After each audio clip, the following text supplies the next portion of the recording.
DElEd द्वितीय semester 2022। विषय है वर्तमान भारतीय समाज एवं प्रारंभिक शिक्षा। एक बार पेपर देख लीजिए, इसके बाद आगे सॉल्यूशन की तरफ चलते हैं।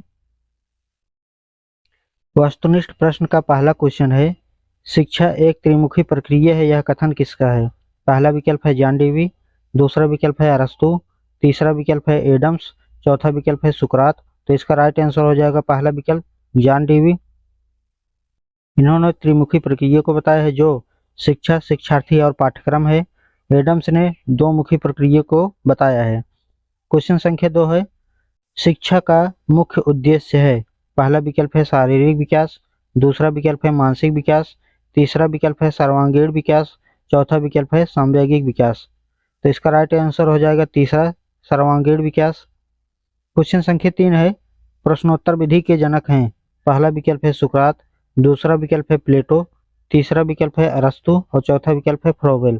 तो इसका राइट आंसर हो जाएगा पहला सुकरात। सुकरात को प्रश्नोत्तर विधि भी कहा जाता है। आगे देखते हैं, क्वेश्चन संख्या 4 है, शिक्षण को रोचक एवं प्रभावशाली बना देती है। पहला विकल्प है चित्रकला, दूसरा विकल्प है विज्ञान, तीसरा विकल्प है शिक्षण में प्रयुक्त युक्तियां, चौथा विकल्प है लेखन कला। तो राइट आंसर हो जाएगा तीसरा विकल्प, शिक्षण में प्रयुक्त युक्तियां। क्वेश्चन संख्या 5 है, बुनियादी शिक्षा किस दार्शनिक से संबंधित है? पहला विकल्प है प्लेटो, दूसरा विकल्प है महात्मा बुद्ध, तीसरा विकल्प है रविन्द्रनाथ टैगोर, चौथा विकल्प है महात्मा गांधी। तो इसका राइट आंसर हो जाएगा चौथा, महात्मा गांधी। क्वेश्चन संख्या 6 है, विश्व जल दिवस कब मनाया जाता है?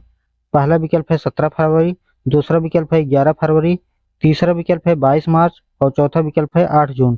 तो इसका राइट आंसर हो जाएगा तीसरा, 22 मार्च। आगे देखते हैं, क्वेश्चन संख्या 7वां है, पाठशाला को एक बाग, शिशु को पौधा व शिक्षक को माली किसने कहा है? पहला विकल्प है रूसो, दूसरा विकल्प है जॉन डीवी, तीसरा विकल्प है मारिया मॉन्टेसरी, चौथा विकल्प है फ्रोबेल। तो इसका राइट आंसर हो जाएगा चौथा, फ्रोबेल। क्वेश्चन संख्या 8 है, दिव्य स्वप्न नामक पुस्तक के रचनाकार हैं। पहला विकल्प है स्वामी विवेकानंद, दूसरा विकल्प है राधा कृष्णन, तीसरा विकल्प है गिजू भाई बधेका, चौथा विकल्प है रूसो। तो इसका राइट आंसर हो जाएगा गिजू भाई बधेका, जो तीसरा विकल्प है राइट हो जाएगा। क्वेश्चन संख्या 9 है, घर पर दी जाने वाली शिक्षा कहलाती है।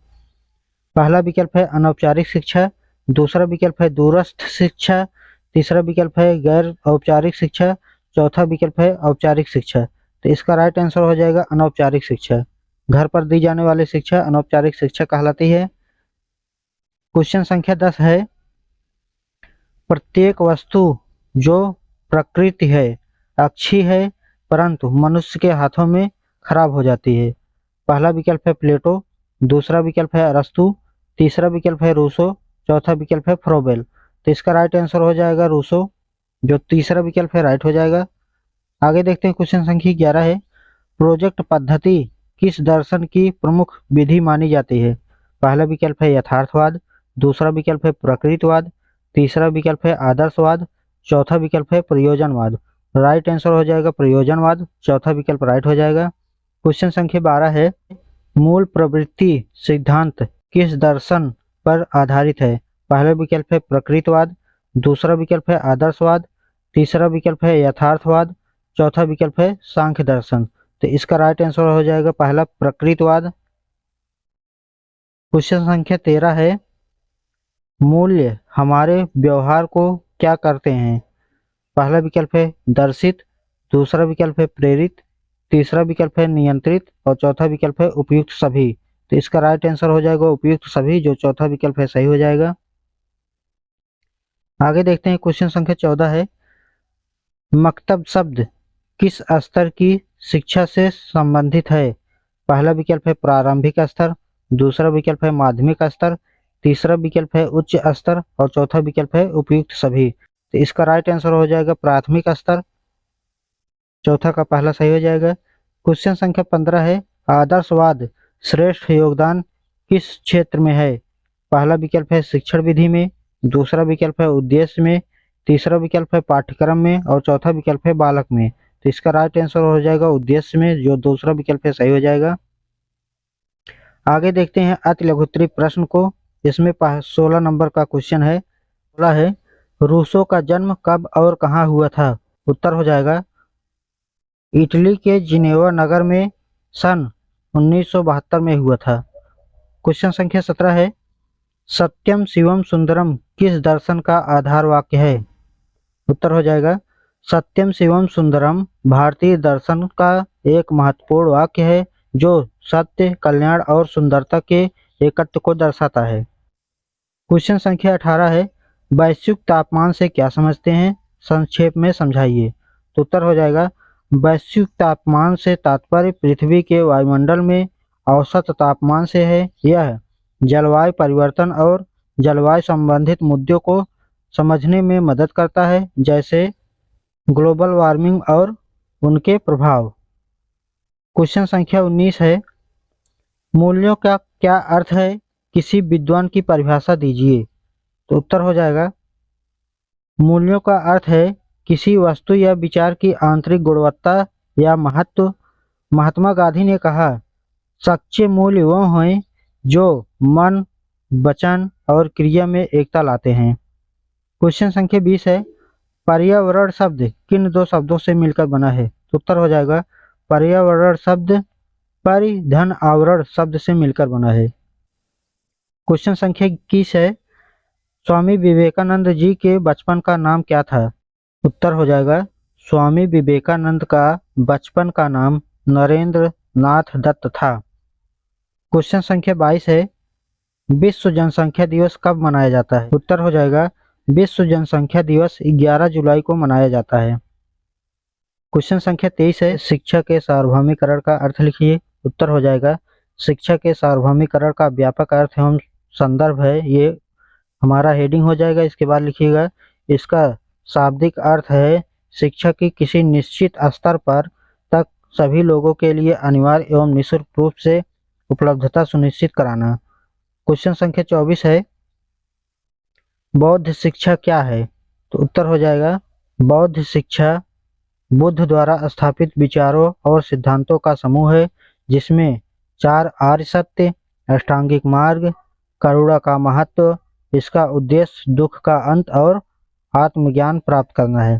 क्वेश्चन संख्या 25 है शिक्षा के सामान्य उद्देश्य बताइए। उत्तर हो जाएगा शिक्षा के सामान्य उद्देश्य निम्नलिखित हैं। पहला हो जाएगा चरित्र निर्माण एवं विकास का उद्देश्य, दूसरा हो जाएगा शारीरिक विकास का उद्देश्य, तीसरा हो जाएगा ज्ञान संबंधी उद्देश्य, चौथा हो जाएगा जीविकोपार्जन का उद्देश्य।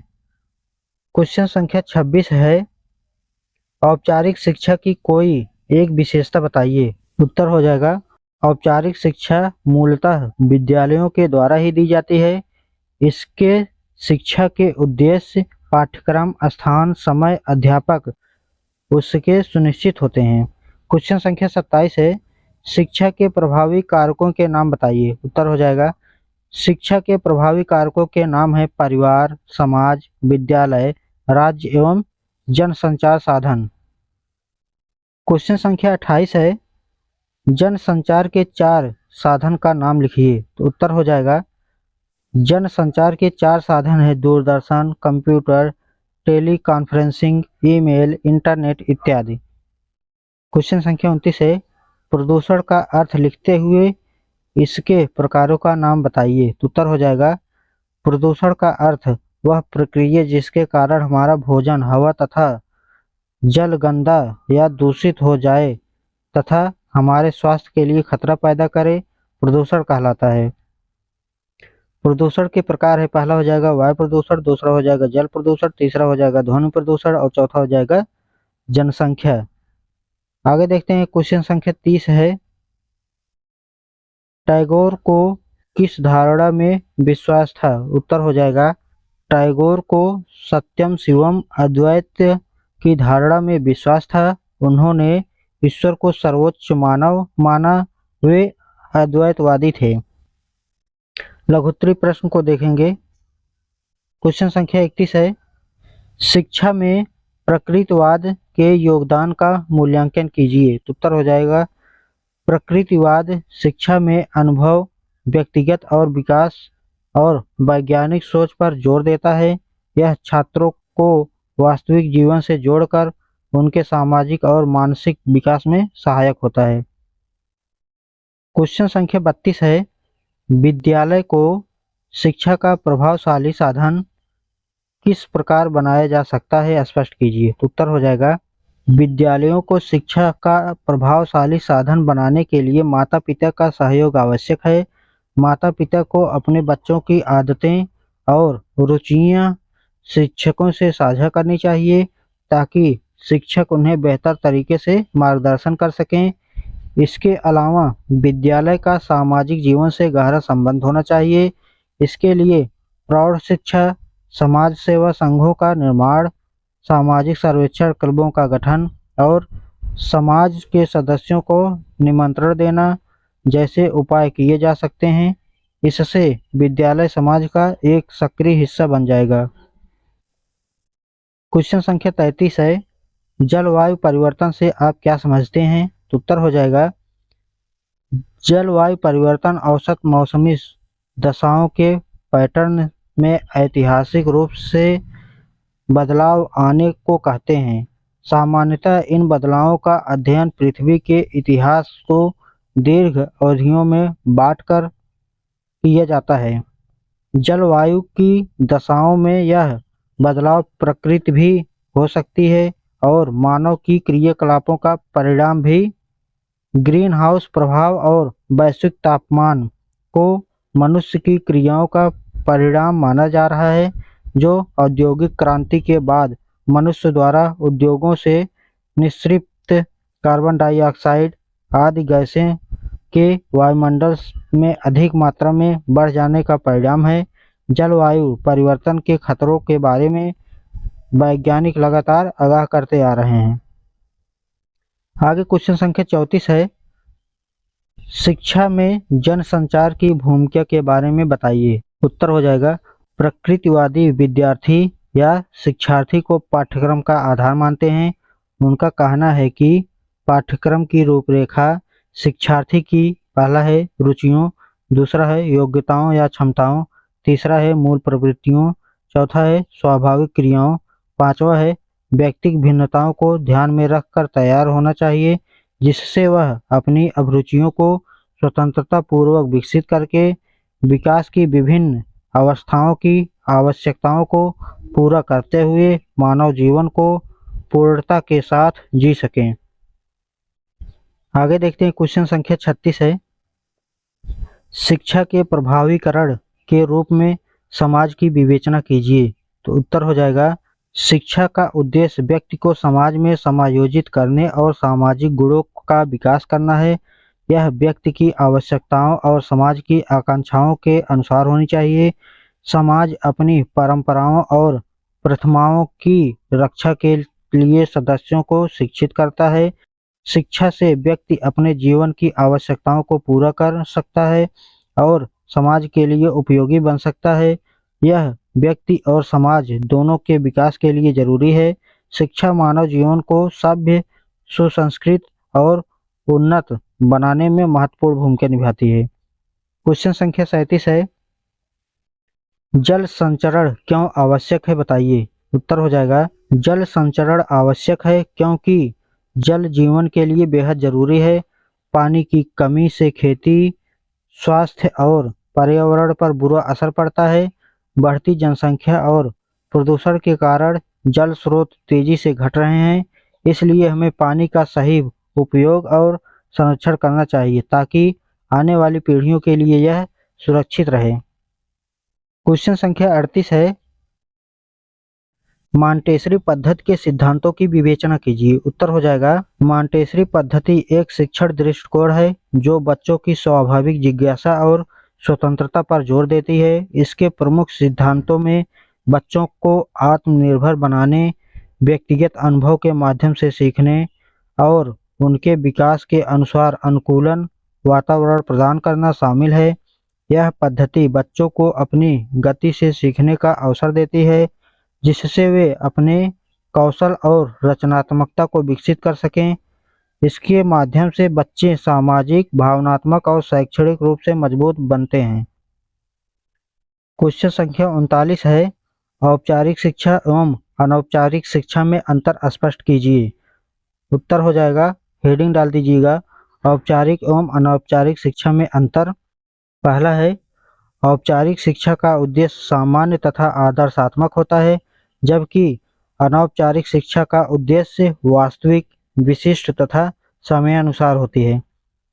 दूसरा है, औपचारिक शिक्षा सामाजिक जीवन की आकांक्षाओं, मान्यताओं, आदर्शों तथा आवश्यकताओं की प्रतीक है, जबकि अनौपचारिक शिक्षा का उद्देश्य व्यक्ति निहित आवश्यकताओं तथा समस्याओं की जानकारी तथा उसका समाधान है। तीसरा है, औपचारिक शिक्षा का क्षेत्र व्यापक है, यह नियंत्रित तथा क्रमिक है, जबकि अनौपचारिक शिक्षा का क्षेत्र सीमित है।